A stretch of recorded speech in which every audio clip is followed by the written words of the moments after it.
Hello everyone, मेरा नाम है अमित और आप देख रहे हैं कौटिल्य कॉमर्स। आज हम लोग सीए फाउंडेशन का जो सेकेंड एमटीपी मई 2021 में इशू किया गया है उसको सॉल्व करेंगे। सबसे पहले जो क्वेश्चन लेंगे वो है क्वेश्चन नंबर 1 का ए, जो ट्रू और फॉल्स का क्वेश्चन है। आइए ट्रू और फॉल्स का पहला question. Salary paid in advance is not an expense because it neither reduce assets nor increases liability.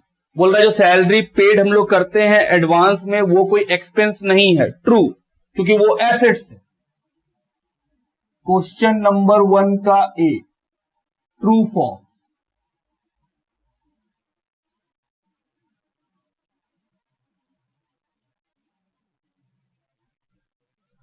सबसे पहला number true.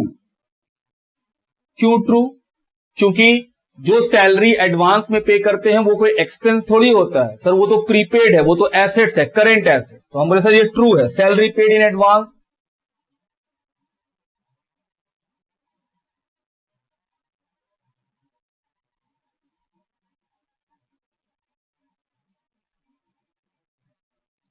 Is current asset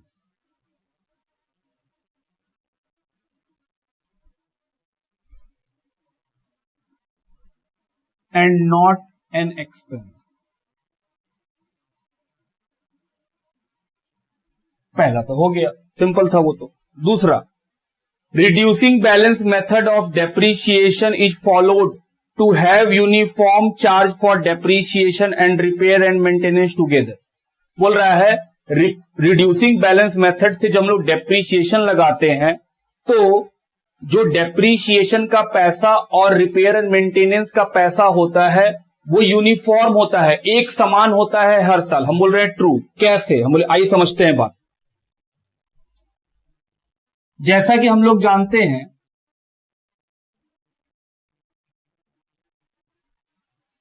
कि रिड्यूसिंग बैलेंस मेथड में जो डेप्रीशिएशन लगता है वो एसेट्स के वैल्यू पे लगता है जो हर साल के बिगिनिंग में होता है, मतलब बैलेंस बीडी जिसको आप बोलते हैं। रिड्यूसिंग बैलेंस मेथड क्या बोलता है कि हर साल जो एसेट्स का वैल्यू होगा उस पे लगेगा। हम बोले हाँ, तो अगर मेरा एसेट्स खरीदे हैं पहला साल में 1 लाख का, तो पहला साल में जो डेप्रीशिएशन लगेगा वो 1 लाख पे लगेगा। सपोज कर रहे हैं कि सर मेरा डेप्रीशिएशन का रेट 10% है, तो पहला साल में कितना लगेगा? 10,000 रुपया। 1 लाख का 10% 10,000 रुपया। हम बोले हाँ, पहला साल में। ईयर 1 2 3 4, तो पहला साल कितना लगेगा डेप्रीशिएशन? 10। कॉस्ट कितने हैं एसेट्स का? 1 लाख। और रेट कितना चल रहा है? सपोज कर रहे हैं हम लोग 10%। अगले साल कितना लगेगा? हम बोले सर 9,000, क्योंकि एसेट्स का दाम अगले साल 10,000 से कम होकर 90 बचा होगा, उसके ऊपर उसके अगले साल 8,100, उसके अगले साल इससे भी कम। इसका मतलब हुआ सर रिड्यूसिंग बैलेंस मेथड में इनिशियल ईयर्स में, शुरू के सालों में डेप्रीशिएशन का अमाउंट अधिक होता है और जैसे जैसे ईयर पार होते हैं वैसे वैसे डेप्रीशिएशन का अमाउंट कम होते चला जाता है। हम बोले हाँ। अब रिपेयर का बात सोचते हैं।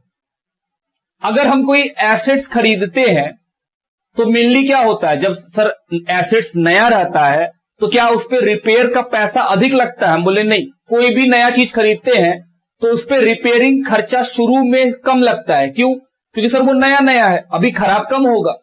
लेकिन जैसे जैसे साल बीतता है वैसे वैसे क्या होता है? हम बोले जैसे जैसे साल बीतता है वैसे वैसे रिपेयर का खर्चा बढ़ते चला जाता है। तो इसका मतलब हुआ कि सर जैसे जैसे मशीन पुराना होते जाएगा वैसे वैसे मेरा रिपेयर का खर्चा बढ़ते चला जाएगा। हम बोले हाँ। जैसे मान रहे कि सर पहला साल 1,000 रुपया का रिपेयर हुआ, हम बोले हाँ। अगले साल हम बोले 2,000, उसके अगले साल 3,000, उसके अगले साल हम बोले कुछ और बढ़ जाएगा 4,000, 3,500। मतलब रिपेयर धीरे धीरे इंक्रीज करता है ईयर बीतने पे। हम बोले हाँ, देखिए बढ़ रहा है, जबकि डेप्रीशिएशन डिक्रीज करता है ईयर बीतने पे। अगर हम लोग बात करें कि सर टोटल खर्चा कितना हो रहा है, तो आप क्या बोलिएगा? पहला साल में 11, दूसरा साल में 11, तीसरा साल में 11,100, ऑलमोस्ट एक जैसा ही होता है कि सर रिड्यूसिंग बैलेंस मेथड में डेप्रीशिएशन का जो चार्ज बनता है और जो रिपेयर एंड मेंटेनेंस का खर्चा होता है वो लगभग एक जैसा ही होता है हर साल, क्योंकि जैसे जैसे एसेट्स पुराना होता है तो डेप्रीशिएशन का अमाउंट तो कम हो जाता है, लेकिन रिपेयर का अमाउंट क्या हो जाता है, इंक्रीज हो जाता है, जिस कारण से ऑलमोस्ट हर साल सेम फिगर दिखाई देगा कि हां सर खर्चा उतना ही हो रहा है मेरे उस एसेट्स के ऊपर। पहले शुरू में क्या होता है, डेप्रीशिएशन का अमाउंट ज्यादा और रिपेयर कम, क्योंकि सर एसेट्स का वैल्यू इनिशियली ज्यादा होता है जब नया होता है, उसके बाद वो पुराना होने लगता है तो डेप्रीशिएशन का अमाउंट कम हो जाता है, लेकिन रिपेयर एंड मेंटेनेंस शुरू के सालों में कम होता है, लेकिन जैसे जैसे साल बीतता है रिपेयर बढ़ जाता है, जिस कारण से उन दोनों का अमाउंट ऑलमोस्ट लगभग आसपास सेम होता है। ठीक है बात, तो सर इसका आंसर भी ट्रू। लिखिए, as we know when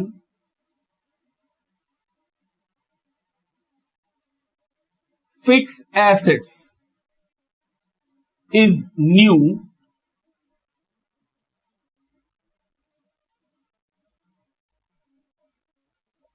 it require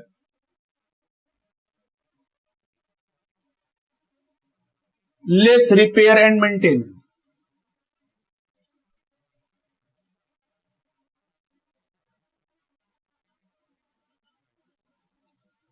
जैसा कि हम लोग जानते हैं कि फिक्स एसेट्स जब नया होता है तो रिपेयर और मेंटेनेंस क्या होता है, कम होता है। हम बोले हाँ, but as it becomes old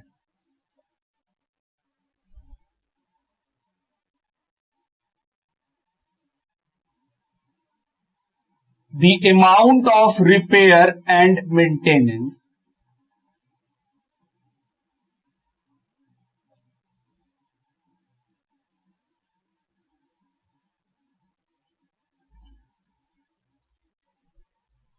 increases।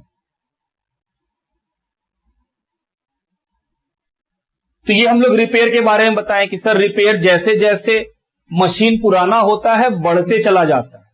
However,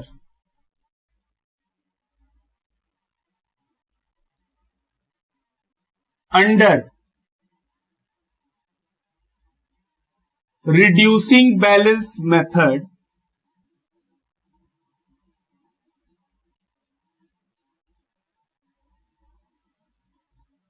of depreciation,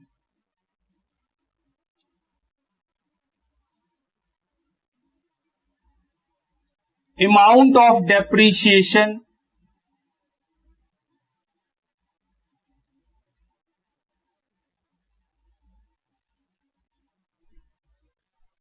क्या होता है, बोले sir amount of depreciation initial period में ज्यादा होता है और लेटर बाद में क्या हो जाता है, कम हो जाता है। हम बोले हाँ, amount of depreciation is more in earlier period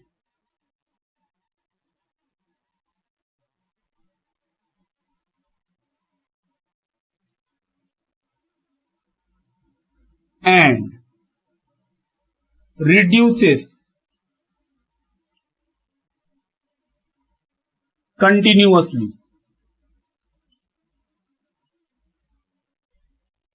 in the latter period।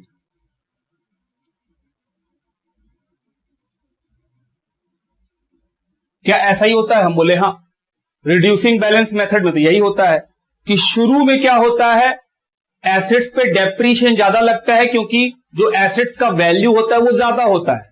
जैसे जैसे समय पार होता है उसका वैल्यू कम होते चला जाता है और डेप्रीशिएशन भी कम होते जाता है। तो हम बोल सकते हैं कि सर रिड्यूसिंग बैलेंस मेथड में जो डेप्रीशिएशन है और रिपेयर एंड मेंटेनेंस का इनवर्स रिलेशन है। हम बोले बिल्कुल, क्योंकि शुरू में डेप्रीशिएशन ज्यादा है और रिपेयर क्या है, कम है। बाद में डेप्रीशिएशन कम होते चला जाता है हर साल और रिपेयर उसके ऊपर बढ़ते चला जाता है। तो हम बोले बिल्कुल। चलिए, तो इस बात से ये हो गया कि हाँ सर, और हम लोग एग्जाम्पल में भी देख लिए कि बिल्कुल ऐसा ही होता है, और उससे लगभग लगभग जो खर्चा होता है वो हर साल ऑलमोस्ट सेम ही आता है। Thus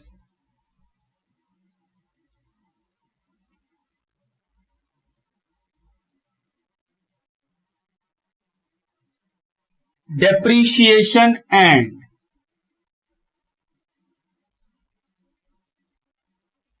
repair and maintenance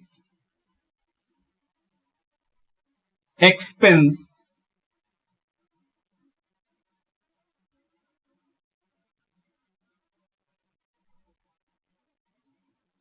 become more or less uniform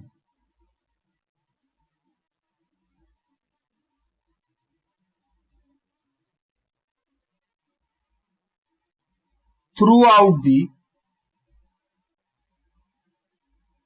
useful life of the assets।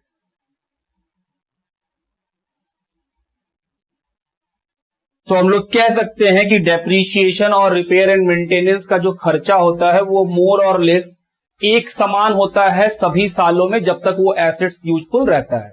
ये हुआ हम लोग का दूसरा का आंसर। आइए थर्ड नंबर पढ़े क्या है।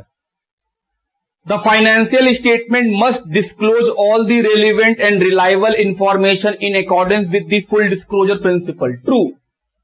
फुल डिस्क्लोजर प्रिंसिपल क्या बोलता है? फुल डिस्क्लोजर प्रिंसिपल यही बोलता है कि सारे इंफॉर्मेशन जो कि रिलायबल हो, जो कि मटेरियल हो, उन सभी को फाइनेंशियल स्टेटमेंट को डिस्क्लोज करना पड़ेगा। हम बोले हाँ सही है, ट्रू है, तो लिखेंगे true.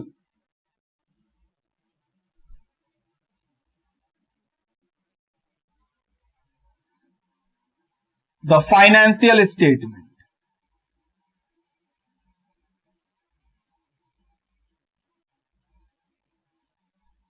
must disclose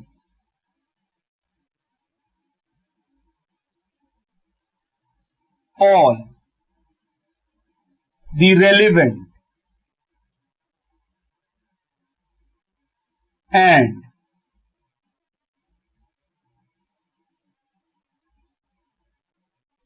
reliable information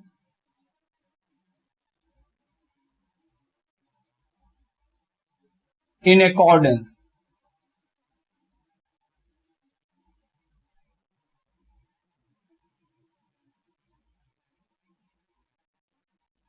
with the full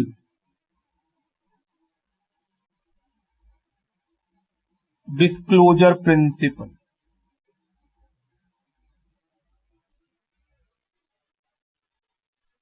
तो ये था हम लोग का थर्ड। आइए फोर्थ की तरफ बढ़े, से पहले इधर रफ कर लें थोड़ा।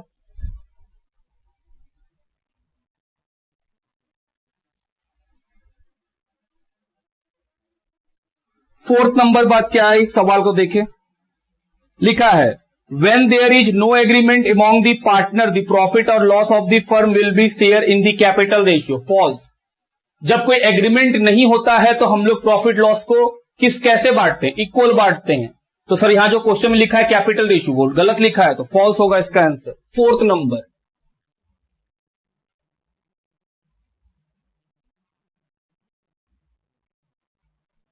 क्वेश्चन था when there is no agreement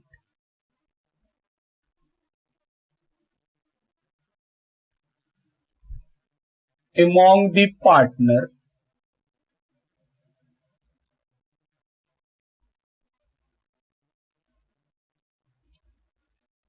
the profit or loss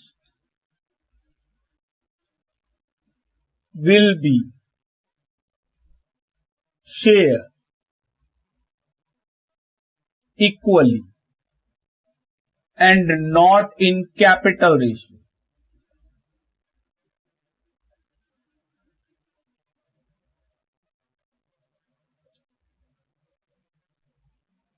fourth का आंसर हो गया। Fifth, debenture interest is payable after the payment of preference dividend but before payment of equity dividend. False. Debenture को interest, preference dividend और equity dividend दोनों से पहले पे किया जाता है। और यहां क्या लिखा हुआ है कि डिबेंचर को इंटरेस्ट, प्रेफरेंस डिविडेंड के बाद देते हैं लेकिन इक्विटी से पहले। हम बोले फॉल्स, दोनों से पहले देते हैं। क्योंकि डिबेंचर होल्डर्स कौन होते हैं? हम बोले सर वो एक तरह के क्रेडिटर हैं बिजनेस के, तो पहले क्रेडिटर्स को पेमेंट होता है, उनके बाद कैपिटल को कुछ पेमेंट किया जाता है। तो यहां पे लिखेंगे false, debenture interest is payable before the payment made to equity and preference dividend. False.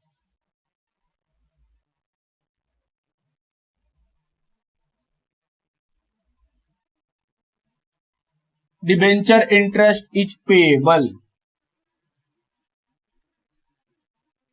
Before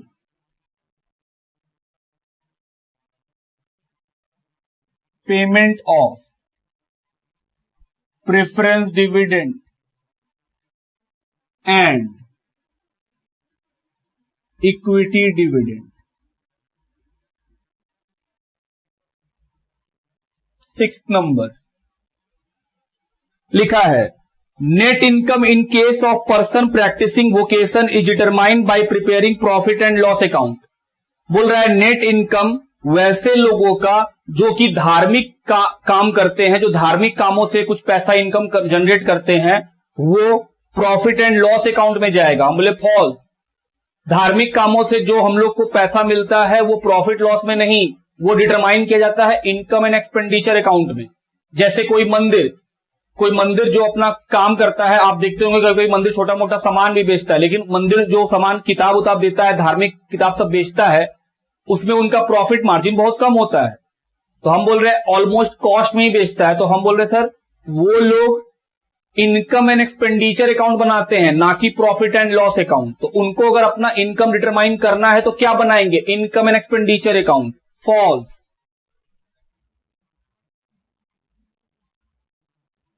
practising vocation का मतलब है कि सर वैसे लोग जो कि धार्मिक कार्य में इन्वॉल्व होते हैं उनको बोलते हैं। हम बोले हाँ, answer false.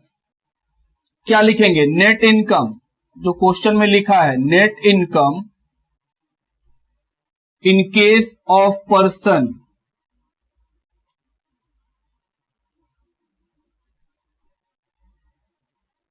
Practising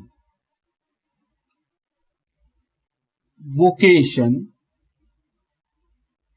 is determined by preparing income and expenditure account and not by profit and loss account. ये हुआ हम लोग का क्वेश्चन नंबर 1 का ए का आंसर ट्रू फॉल्स। लिखिए